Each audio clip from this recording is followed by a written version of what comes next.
ਬਿਸਮਿਲ੍ਲਾਹਿਰਰਹਿਮਾनिर्रहीम अस्सलाम वालेकुम। ਇੰਡੀਆ ਨੇ ਪ੍ਰਾਪੋਗੰਡਾ ਕਰ ਕਰਕੇ ਤੇ ਬੰਗਾਲੀ ਸਿਆਸਤਦਾਨਾਂ ਨੇ ਕਰ ਕਰਕੇ ਨਾ ਪੰਜਾਬੀ ਲੂਟ ਕੇ ਖਾ ਗਏ। ਮੁਜੀਬੁਰ ਰਹਿਮਾਨ ਕੇ ਮੁਝੇ ਇਸਲਾਮਾਬਾਦ ਸੇ ਪਟਸਨ ਕੀ ਖੁਸ਼ਬੂ ਆਤੀ ਹੈ, ਉਹ ਇਹਨਾਂ ਨੇ ਮੁਲਕ ਤਰੋੜ ਲਿਆ ਤੇ ਹੁਣ ਇੰਡੀਆ ਦੇ ਕੋਲੋਂ ਬਲੈਕਮੇਲ ਹੁੰਦੇ ਨੇ।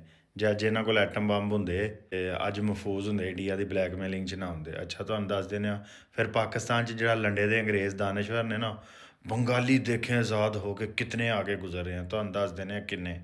ਬੰਗਲਾਦੇਸ਼ ਦਾ ਜਿਹੜਾ GDP ਹੈ ਰਕਬਾ ਜਿਹੜਾ ਉਹ 148 ਹੈ, ਪੰਜਾਬ ਤੋਂ ਵੀ ਛੋਟਾ। ਪੰਜਾਬ ਦਾ 2,05,000 ਹੈ। 17 ਕਰੋੜ ਆਬਾਦੀ ਹੈ। ਕੌਮੀ ਆਮਦਨ $475 ਅਰਬ ਹੈ। ਪਾਕਿਸਤਾਨ ਦੀ 410 ਅਰਬ ਡਾਲਰ ਹੈ। 410 ਅਤੇ 475 'ਚ ਕੋਈ ਐਡਾ ਖਾਸ ਫਰਕ ਕੋਈ ਨਹੀਂ। ਅਤੇ ਜਿਹੜੀ ਇਹਨਾਂ ਦੀ ਫੀਕਸ ਆਮਦਨ ਹੈ 2730 ਅਰਬ ਡਾਲਰ, ਸਾਡੀ 1710 ਹੈ। ਸਾਡੀ ਕੋਈ 39,000 ਮਹਾਨਾ ਬਣਦੀ ਹੈ, ਇਹਨਾਂ ਦੀ 63,000 ਮਹਾਨਾ ਬਣਦੀ ਹੈ। ਅਤੇ 63,000 ਪਾਕਿਸਤਾਨੀ, ਅਤੇ ਤੁਹਾਨੂੰ ਪਤਾ 63,000 'ਚ ਪਾਕਿਸਤਾਨ ਹੋਏ ਜਾਂ ਬੰਗਲਾਦੇਸ਼ ਜਾਂ ਇੰਡੀਆ ਹੋਏ, ਅਤੇ ਗੁਜ਼ਾਰਾ ਆਮ ਬੰਦੇ ਦਾ ਨਹੀਂ ਹੁੰਦਾ। ਹੁਣ ਤੁਸੀਂ ਇੱਕ ਗੱਲ ਇਹਦੇ ਸਮਝੋ, ਪਾਕਿਸਤਾਨ 'ਚ ਛੋਟੇ ਸੂਬਿਆਂ ਨੂੰ ਕੀ ਪੜ੍ਹਾਇਆ ਜਾ ਰਿਹਾ। ਛੋਟੇ ਸੂਬਿਆਂ ਦੇ ਜਿਹੜੇ ਮਨਜ਼ੂਰ, ਪਸ਼ਤੀਨ ਅਤੇ ਮਾਂ ਰੰਗਬਾਜ਼ ਬਲੋਚ ਅਤੇ ਜਿੰਨੇ 2 ਨੰਬਰ ਲੋਕ ਨੇ, ਇਹ ਕੀ ਕਹਿੰਦੇ ਨੇ? ਪੰਜਾਬੀ ਹੱਕ ਖਾ ਗਏ, ਪੰਜਾਬ ਸੇ ਆਜ਼ਾਦੀ ਲੈ ਲੈਂਗੇ ਤਾਂ ਹਮ ਚਾਂਦ ਪਰ ਚਲੇ ਜਾएंगे, ਸਾਡੇ ਦੁੱਧ ਦੀਆਂ ਅਤੇ ਸ਼ਹਿਦ ਦੀਆਂ ਨਹਿਰਾਂ ਬਹਿਣਗੀਆਂ। ਬੰਗਾਲੀਆਂ ਨੇ ਆਜ਼ਾਦੀ ਲਈ ਜ਼ੁਲਮ ਤੋਂ, ਲੇਕਿਨ ਅੰਗਰੇਜ਼ੀ ਤੋਂ ਆਜ਼ਾਦੀ ਨਹੀਂ ਲਈ। ਬੰਗਲਾਦੇਸ਼ ਦੇ ਵਿੱਚ ਨਿਜ਼ਾਮੇ ਤਲੀਮ ਅੰਗਰੇਜ਼ੀ 'ਚ ਹੀ ਰਿਹਾ।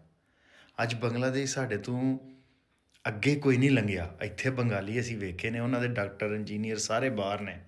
ਯਾਨੀ ਉਹਨਾਂ ਨੇ ਪੰਜਾਬੀਆਂ ਦੇ ਜ਼ੁਲਮ ਤੋਂ ਆਜ਼ਾਦੀ ਲੈ ਲਈ ਹੈ। ਅਤੇ ਮੇਰੇ ਨਾਲ ਇੱਥੇ ਬੰਗਾਲੀ ਨੇ, ਮੈਂ ਪੁੱਛਿਆ ਤੁਹਾਡੇ ਮੁਲਕ ਦਾ ਸਭ ਤੋਂ ਵੱਡਾ ਮਸਲਾ ਕੀ ਹੈ? ਆਉਂਦੇ ਨੇ ਕਰਪਟ ਸਿਆਸਤਦਾਨ, ਉਹ ਲੁੱਟ ਰਹੇ ਨੇ ਮੁਲਕ ਨੂੰ। ਮੈਂ ਕਿਹਾ ਤੁਹਾਨੂੰ ਆਪਣੇ ਮੁਲਕ ਦੇ ਮੁਸਤਕਬਲ 'ਤੇ ਕੋਈ ਯਕੀਨ ਹੈ? ਆਉਂਦੇ ਨੇ ਕੋਈ ਨਹੀਂ, ਜਿੰਨੀ ਦੇਰ ਤੱਕ ਕਰਪਸ਼ਨ ਹੈ ਕੋਈ ਨਹੀਂ ਹੱਲ ਹੋਣਾ।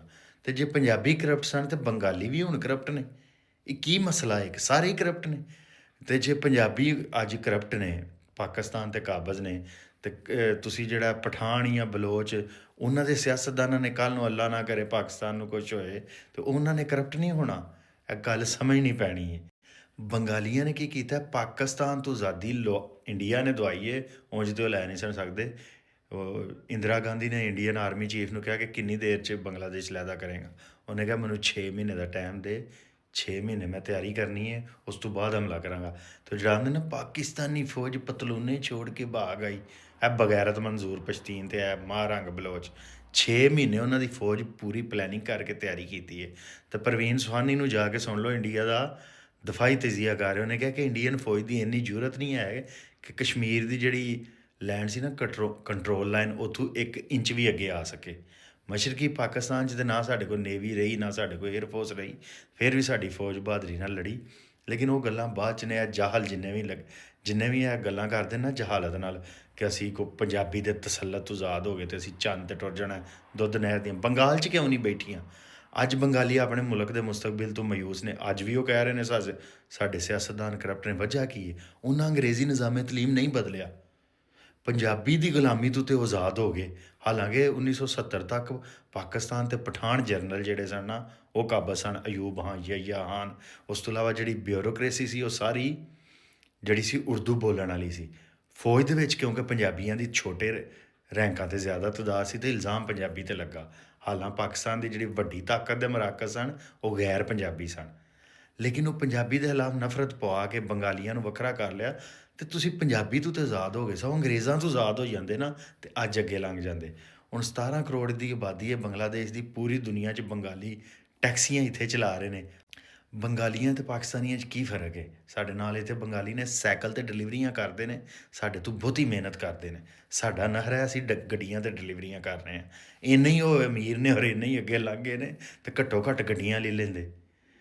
ਅਤੇ ਉਹ ਕੀ ਹੋਇਆ? ਉਹਨਾਂ ਨੇ ਨਾਮ ਨਹਾਦ ਪੰਜਾਬੀ ਦੇ ਖਿਲਾਫ ਝੂਠਾ ਪ੍ਰਾਪੋਗੰਡਾ ਇੰਡੀਆ ਨੇ ਕਰਾ ਕੇ ਉਹਨਾਂ ਨੂੰ ਮੁਲਕ ਤੜਾ ਲਿਆ। ਮੁਸਲਮਾਨਾਂ ਦਾ ਸਭ ਤੋਂ ਵੱਡਾ ਮੁਲਕ ਟੁੱਟ ਗਿਆ। ਲੇਕਿਨ ਅੰਗਰੇਜ਼ ਦੀ ਗੁਲਾਮੀ 'ਚ ਬੰਗਾਲੀ ਨਹੀਂ ਨਿਕਲੇ। ਆਲਾ ਤਲੀਮ ਦੀ ਜ਼ੁਬਾਨ ਅੰਗਰੇਜ਼ੀ ਰਹੀ। ਇਸ ਵਜ੍ਹਾ ਤੋਂ ਖੱਜਲ ਹੋ ਰਹੇ ਨੇ। ਆਪਣੇ ਸਿਆਸਤਦਾਨਾਂ ਨੂੰ ਕਰਪਟ ਕਹਿੰਦੇ ਨੇ। ਉਹ ਆਂਦੇ ਸਾਡੀ ਆਵਾਮ ਕਰਪਟ ਹੈ। ਮੈਂ ਕਿਹਾ ਯਾਰ 17 ਕਰੋੜ ਲੋਕ ਕਰਪਟ ਨੇ। ਹਾਂਜੀ 17 ਕਰੋੜ ਲੋਕ ਕਰਪਟ ਨੇ। 17 ਕਰੋੜ ਲੋਕ ਮਿਹਨਤੀ ਨਹੀਂ। ਹਾਲੇ ਮਿਹਨਤੀ ਨੇ, ਉਹ ਸਾਡੇ ਤੋਂ ਵੱਧ ਮਿਹਨਤੀ ਨੇ। ਲੇਕਿਨ ਉਹ ਬੰਗਾਲੀਆਂ ਨੂੰ ਮੈਂ ਪੁੱਛਾਂ, ਉਹ ਆਂਦੇ ਨੇ ਸਾਡਾ ਮਸਲਾ ਕਰਪਸ਼ਨ ਹੈ ਔਰ ਸੁਸਤੀ ਹੈ।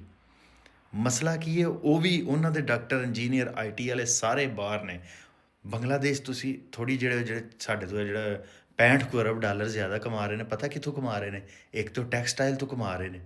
ਉਹਨਾਂ ਦਾ ਟੈਕਸਟਾਈਲ ਦਾ ਸੈਕਟਰ ਹੈ। ਦੂਸਰਾ ਵੱਡਾ ਉਹਨਾਂ ਦਾ ਵੇ ਫ੍ਰੀਲਾਂਸਿੰਗ, ਦੁਨੀਆ 'ਚ ਸਭ ਤੋਂ ਜ਼ਿਆਦਾ ਫ੍ਰੀਲਾਂਸਰ ਇੰਡੀਆ 'ਚ ਨੇ, ਦੂਜੇ ਤੇ ਬੰਗਲਾਦੇਸ਼, ਤੀਸਰੇ ਤੇ ਪਾਕਿਸਤਾਨ। ਔਰ ਇਹ ਤਿੰਨੇ, ਪਾਕਿਸਤਾਨ, ਇੰਡੀਆ, ਬੰਗਲਾਦੇਸ਼ ਦੇ ਫ੍ਰੀਲਾਂਸਰ ਪੂਰੀ ਦੁਨੀਆ ਦੇ ਜਿਹੜੇ ਅੰਗਰੇਜ਼ੀ ਮੁਲਕ ਨੇ ਉਹਨਾਂ ਨੂੰ ਆਟੋਮਾਈਜ਼ ਕਰ ਰਹੇ ਨੇ। ਆਪ ਉਹੀ ਖੋਤੀਆਂ ਰੇੜੀਆਂ ਚਲਾ ਰਹੇ ਨੇ, ਆਪ ਠੁੱਡੇ ਖਾ ਰਹੇ ਨੇ, ਤੇ ਉਹਨਾਂ ਦੇ ਮੁਲਕਾਂ ਨੂੰ ਅੰਗਰੇਜ਼ੀ 'ਚ ਪੜ੍ਹਾ ਕੇ ਨਾ, ਤੁਹਾਡੇ ਜਿੰਨੇ IT ਦੇ ਮੁੰਡੇ ਨੇ, ਚਾਈਨਾ ਵਾਲੇ ਆਪਣੀ ਜ਼ੁਬਾਨ 'ਚ ਪੜ੍ਹਾ ਕੇ ਆਪਣੇ ਮੁਲਕ ਨੂੰ ਆਟੋਮਾਈਜ਼ ਕਰ ਰਹੇ ਨੇ, ਰਿਬੋਟ ਬਣਾ ਰਹੇ ਨੇ, ਸਾਰਾ ਕੁਛ। ਤੇ ਇੰਡੀਆ ਵਾਲੇ ਇੰਡੀਆ 'ਚ ਬਹਿ ਕੇ ਅਮਰੀਕਾ ਦੇ ਰਿਬੋਟ ਚਲਾ ਰਹੇ ਨੇ, ਬੰਗਲਾਦੇਸ਼ ਵਾਲੇ ਵੀ, ਪਾਕਿਸਤਾਨ ਵਾਲੇ ਵੀ। ਇਹ ਜਿਹੜੇ ਸਾਡੇ ਨਾਮ ਨਹਾਦ 2 ਨੰਬਰ ਪਾਕਿਸਤਾਨ ਦੇ ਕੌਮ ਪ੍ਰਸਤ ਨੇ ਨਾ, ਜਿਹੜੇ ਅੰਗਰੇਜ਼ੀ ਦੇ ਖਿਲਾਫ ਅੱਜ ਤੱਕ ਨਹੀਂ ਬੋਲੇ। ਮੁਸਲਮਾਨਾਂ ਦੀ ਤੀਸਰੀ ਵੱਡੀ ਕੌਮ ਪੰਜਾਬੀ ਦੇ ਖਿਲਾਫ ਹਰ ਵਕਤ ਬੋਲਦੇ ਰਹਿੰਦੇ ਨੇ। ਤੇ ਪੰਜਾਬੀਆਂ ਇਹਨਾਂ ਨੂੰ ਵੀ ਕੱਖ ਨਹੀਂ ਲੱਭਣਾ। ਤੇ ਜੇ ਤੁਸੀਂ ਵਾਕਈ ਪਸ਼ਤੂਨਾਂ ਦੇ ਨਾਲ ਤੁਸੀਂ ਮੁਖਲਸ ਹੋ, ਜੇ ਬਲੋਚਾਂ ਦੀ ਤਰੱਕੀ ਚਾਹੁੰਦੇ ਹੋ, ਜੇ ਸਿੰਧੀਆਂ ਦੀ ਤਰੱਕੀ ਚਾਹੁੰਦੇ ਹੋ, ਮੁਸਲਮਾਨਾਂ ਦਾ ਭਲਾ ਚਾਹੁੰਦੇ ਹੋ, ਤੇ ਅੰਗਰੇਜ਼ੀ ਨਿਜ਼ਾਮੇ ਤਲੀਮ ਦੀ ਵਜ੍ਹਾ ਤੋਂ ਸਾਡੇ ਲੋਕ ਗਰੀਬ ਨੇ। ਬੰਗਲਾਦੇਸ਼ ਵੀ ਤਾਂ ਹੀ ਗਰੀਬ ਹੈ। ਤੇ ਜੇ ਉਹਨਾਂ ਨੇ ਮੁਲਕ ਤਰੋੜ ਕੇ ਕੋਈ ਤਰੱਕੀ ਨਹੀਂ ਕੀਤੀ, ਅੱਗੋਂ ਵੀ ਨਹੀਂ ਕਰਨੀ, ਇੰਡੀਆ ਕੋਲੋਂ ਬਲੈਕਮੇਲ ਹੋਣਾ ਨੇ। ਤੇ ਜਿੰਨੀ ਦੇਰ ਤੱਕ ਅੰਗਰੇਜ਼ੀ 'ਤੇ ਪਾਬੰਦੀ ਨਹੀਂ ਨਾ ਲਵਾਓਗੇ, ਉਨੀ ਦੇਰ ਨਾ ਪਾਕਿਸਤਾਨ ਦਾ ਭਲਾ ਹੋਣਾ ਹੈ, ਨਾ ਬੰਗਲਾਦੇਸ਼ ਦਾ, ਨਾ ਕਿਸੇ ਦਾ, ਨਾ ਬਲੋਚ ਦਾ, ਨਾ ਪਠਾਨ ਦਾ, ਨਾ ਸਿੰਧੀ ਦਾ। ਆਪਸ 'ਚ ਲੜਦੇ ਰਹੋਗੇ, ਮਜ਼ੀਦ ਗਰੀਬ ਹੁੰਦੇ ਰਹੋਗੇ। ਜਿਹੜੀ ਜਗ੍ਹਾ 'ਤੇ ਇਲਜ਼ਾਮ ਲਾਣਾ ਹੈ ਉੱਥੇ ਇਲਜ਼ਾਮ ਨਹੀਂ ਲਾਓਗੇ। ਜਿਹੜੇ ਤੁਹਾਡੇ ਭਰਾ ਨੇ ਉਹਨਾਂ 'ਤੇ ਇਲਜ਼ਾਮ ਲਾ ਕੇ ਨਫ਼ਰਤ ਆਪਸ 'ਚ ਪਾ ਕੇ, ਪੰਜਾਬੀਆਂ ਨਾਲ ਨਫ਼ਰਤ ਕਰਨ ਦਾ ਮਤਲਬ ਹੈ ਕੰਧ ਨੂੰ ਟੱਕਰਾਂ ਮਾਰ ਕੇ ਆਪਣਾ ਨੁਕਸਾਨ ਕਰਨਾ। ਪੰਜਾਬੀਆਂ ਦਾ ਵੀ ਨੁਕਸਾਨ ਹੋਈਏਗਾ, ਸਭ ਦਾ ਨੁਕਸਾਨ ਹੋਏਗਾ, ਲੇਕਿਨ ਉਹਦੇ ਨਾਲ ਫਾਇਦਾ ਕਿਸੇ ਦਾ ਨਹੀਂ ਹੋਣਾ। ਫਾਇਦਾ ਹੋਣਾ ਹੈ ਸਾਰਿਆਂ ਨੇ ਰਲ ਕੇ ਅੰਗਰੇਜ਼ੀ ਮਾਫੀਆ ਨੂੰ ਪਾਕਿਸਤਾਨ 'ਚੋਂ ਕੱਢਣਾ ਹੈ, ਤਾਂ ਕਿ ਪੂਰੇ ਮੁਲਕ 'ਚ ਅਸੀਂ ਤੇ ਯਾਰ, ਸਾਨੂੰ ਕਾਹਦੀ ਨਫ਼ਰਤ ਹੈ ਤੁਹਾਡੇ ਨਾਲ? ਸਾਡਾ ਮਾਜ਼ੀ, ਹਾਲ, ਮੁਸਤਕਬਿਲ ਇਕੱਠਾ ਹੈ। ਅਸੀਂ ਸਿੰਧੂ ਤਹਿਜ਼ੀਬ ਦੇ ਵਾਸੀ ਆ, ਸਾਡੇ ਦਰਿਆ ਇਕੱਠੇ ਯਾਰ, ਸਾਡੇ 'ਚ ਸਾਂਝ ਬਹੁਤੀ ਹੈ। ਲੇਕਿਨ ਜਦੋਂ ਤੁਸੀਂ ਸਾਨੂੰ ਹਰ ਸ਼ੈ ਦਾ ਇਲਜ਼ਾਮ ਦਿਓਗੇ ਔਰ ਅੰਗਰੇਜ਼ੀ ਮਾਫੀਆ ਨੂੰ ਨਹੀਂ ਨਾ ਦਿਓਗੇ, ਤੇ ਮਜਬੂਰੀ ਅਸੀਂ ਵੀ ਤੁਹਾਨੂੰ ਗਾਲਾਂ 'ਤੇ ਆ ਗਏ ਹਾਂ। ਹੁਣ ਪੰਜਾਬੀਆਂ ਨੂੰ ਵੀ ਤੁਸੀਂ ਗਾਲਾਂ 'ਤੇ ਮਜਬੂਰ ਕਰ ਦਿੱਤਾ ਹੈ। ਤੇ ਸਮਝ ਜਾਓ ਯਾਰ, ਪਾਕਿਸਤਾਨ ਦਾ ਅੰਗਰੇਜ਼ੀ ਨਿਜ਼ਾਮੇ ਤਲੀਮ ਮਸਲਾ, ਹੋਰ ਕੋਈ ਮਸਲਾ ਨਹੀਂ।